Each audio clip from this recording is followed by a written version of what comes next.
আসসালামু আলাইকুম, সবাই কেমন আছেন? আশা করি যে যেখানে আছেন অবশ্যই ভালো থাকবেন, সুস্থ থাকবেন। সবাইকে জুম্মা মোবারক। তো এখানে অনেক স্মৃতি আছে, যেমন আমি এখানে অনেক দিন ছিলাম, প্রায় 2 থেকে 3 মাস।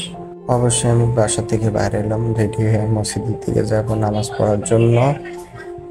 তো আমি কি করব, এখান দিয়ে যাইতেছি আর চিন্তা করতেছি যে অনেক স্মৃতি এখানে ছিল, নিজের এলাকার মতন স্মৃতি ছিল। যেমন এখানে আড্ডা দিছি, ভাই বন্ধু ছিল, অনেক আড্ডা দিছি, মজা করছি। তো কিছু কারণে খবর জীবন আইছি এখানে 6 মাস, 1 বছর থাকতে হবে, ফিরি বিষয় যেন আইছি। যাক, দালালের উদ্দেশ্যে আর কি বলবো, কিছু বলার নাই, কপালে যা আছে তাই হলো। তো চলে যাচ্ছি, যাক নামাজটা আদায় করে নিই। আগে নামাজটা আদায় করি, তারপরে আপনাদেরকে যেখানে আমি আড্ডা দিতাম, যে কিছু স্মৃতি ছিল ওখানে আমি আপনাদেরকে কিছু ভিডিওর মাধ্যমে দেখাবো। তো অবশ্যই দেখতে পারবেন। তো আমাদের নামাজের টাইম অবশ্য হয়ে গেছে, এই জন্য আমি নামাজ আদায় করবো আগে।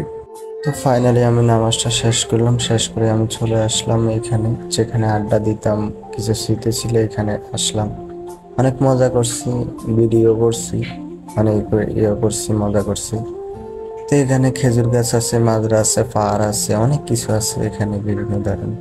এখানে অনেক মজা করতাম, যে এই খেজুর গাছটা দেখালাম এখানে, প্রথম ফুল করছে এখানে দেখলাম। এখন খেজুর বড় হয়ে গেছে, আমারও যাওয়ার সময় হয়ে গেছে। কি অনেক মজা করলাম, আড্ডা দিলাম, অনেক কষ্ট, স্মৃতিগুলা রাইখা যাইতে এটাই কষ্ট লাগলো। তো ফাইনালি বাসার দিকে চলে আসলাম, আয়সা সবকিছু গোছাইতে হবে, এই জন্য চলে আসলাম। আয়সা কি করবো আর, এগুলা গোছাইতে আজকাল যাইতে হইব, এই জন্য সবকিছু রেডি করলাম। তো সবাই ভালো থাকবেন, সুস্থ থাকবেন, যে যেখান থেকে ভিডিওটি দেখতেছেন অবশ্যই শেয়ার করবেন। ধন্যবাদ, সবাই ভালো থাকবেন।